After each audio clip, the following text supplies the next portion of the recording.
Ouais, ça va? Oui, Vincent, je suis à Douai. Alors, je suis à l'école des mines, désormais appelée l'Institut Mines Télécom. Rien que l'intitulé des cours, je n'y comprends rien, ça vous donne mal à la tête. Je suis avec des ingénieurs en dernière année. Alors, justement, on va aller interrompre leur professeur, M. Wrobleski, qui est avec une de ses élèves, Zoé. Bonjour. Bonjour. Alors, justement, qu'est-ce qu'ils étudient ici, les élèves? Alors ici, spécifiquement ce matin, on est sur du traitement de pollution atmosphérique. Mais globalement, ce sont des étudiants de dernière année qui ont choisi une filière plutôt environnementale. Donc ils étudient l'environnement lié à l'industrie et les problématiques de risques industriels et d'exposition des professionnels. En général, ils deviennent chercheurs, ils travaillent dans des entreprises privées. Alors en général, ils vont dans le secteur privé. On a une petite partie qui rentre dans l'administration au niveau des DREAL, mais essentiellement, ce sont des étudiants qui vont vers le secteur privé. Et dans cette école, il y a à peu près 30% de femmes, comme Zoé, qui étudient ici. Alors, qu'est-ce qui te plaît ici, Zoé, dans ce métier d'ingénieur? Donc moi, ce qui m'intéresse dans le métier d'ingénieur, c'était spécifiquement avoir un bon bagage technique pour pouvoir appréhender plus tard les métiers de l'environnement et pour pouvoir apporter une certification dans ce métier. Tu as une petite idée de ce que tu veux faire après, une fois tes études terminées? Bah, justement, j'aimerais bien, pour le moment, mon idée, ça serait de partir dans les métiers de l'audit environnemental pour aider les entreprises à se mettre aux normes environnementales. Donc vous avez compris, il y a des élèves comme Zoé, mais il y a également des chercheurs, doctorants, comme par exemple Shen Jie, j'espère que j'ai bien prononcé, Oui, Xianjie.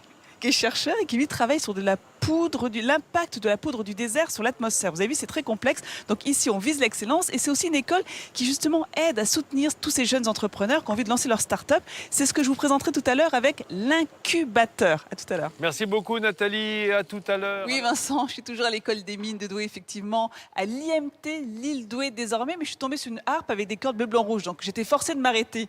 Donc tout à l'heure, vous avez découvert les salles de cours, les laboratoires où viennent étudier entre 700 et 800 élèves, mais autour de ce site principal, vous avez des structures aménagées pour aider nos jeunes ingénieurs à développer leurs projets, comme l'incubateur ou encore le Fab Lab. D'ailleurs, on y est au Fab Lab. C'est un atelier de fabrication aux outils numériques.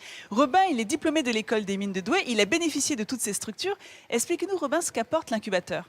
Alors l'incubateur, même pendant nos études, nous apporte tout un conseil autour de la création d'entreprise. Donc tout ce qui est recherche de financement, statut juridique, pacte d'associés, etc.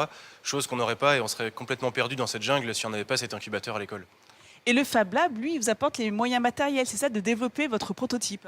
Absolument, le Fab Lab permet de réaliser ce qu'on conçoit sur l'ordinateur. Donc sans les moyens matériels du Fab Lab, sans l'outillage, on ne pourrait pas sortir une trottinette électrique comme celle qu'on a là. Là, justement, vous êtes en train d'imprimer une pièce de votre trottinette. Alors, expliquez-nous justement ce qu'elle a d'exceptionnel, cette trottinette. En quoi elle se distingue des autres? Alors la Maestra, c'est une trottinette électrique qui a 3 roues, donc qui apporte en milieu urbain, pour se déplacer, une stabilité qu'on n'a pas avec les trottinettes électriques classiques. Et surtout, chose que j'ai brevetée, elle se transforme en chariot en 1 seconde chrono. 1 seconde? 1 seconde. On regarde ça. Eh ouais, 1 seconde.